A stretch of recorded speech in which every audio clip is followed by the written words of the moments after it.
Non, pas ça, a-t-on envie de crier. 5 heures du matin, un grand crack, un afflux de très mauvais souvenirs. L'arrivée est à moins de 2000 milles, et voilà notre Bilou national à nouveau confronté à des problèmes de quille. Il y a 4 ans, tous ses espoirs s'étaient envolés suite à une quille défaillante. À 17 heures ce jeudi soir, on n'en savait guère plus sur la situation de Veolia Environnement. Il continuait sa route à 10 nœuds de moyenne, poussé par un fort flux de sud-ouest de 25 à 30 nœuds.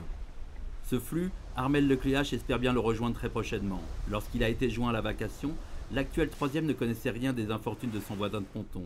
C'est en effet à Concarneau que Veolia Environnement et Britair ont fait toutes leurs préparations pour ce Vendée Globe. Ça se rafraîchit un peu au fur et à mesure qu'on grimpe vers le nord, donc on commence à faire un peu les dessous polaires et puis un peu le ménage le matin avec les poissons volants qui finissent leur course sur le pont de Britair ou dans la Grand Voile. Donc voilà, on tombe bien pour le matin.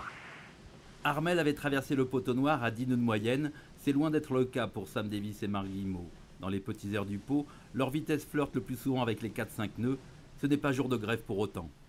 Il y a 1 heure j'étais sous Spi, il y a 2 heures sous Solent et là maintenant sur le code 0, donc un peu d'activité sur Safran, ça empêche un peu de s'encrouter, voilà.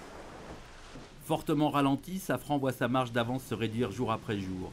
Brian Thompson, très discret depuis le départ sur sa monture hyper puissante, tente un cop-back tonitruant, façon rien ne sert de courir, il faut juste arriver à point.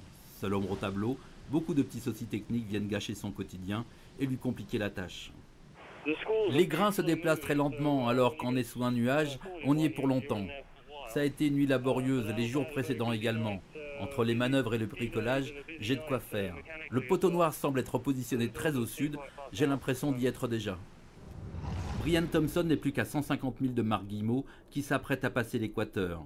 Une chose faite sur les coups de 3 heures de l'après-midi pour Sam Davis. Elle renoue avec l'hémisphère nord en 4e position. Roland Jourdain est encore à plus de 500 000 des Açores, un archipel dans lequel s'est faufilé le leader la nuit dernière.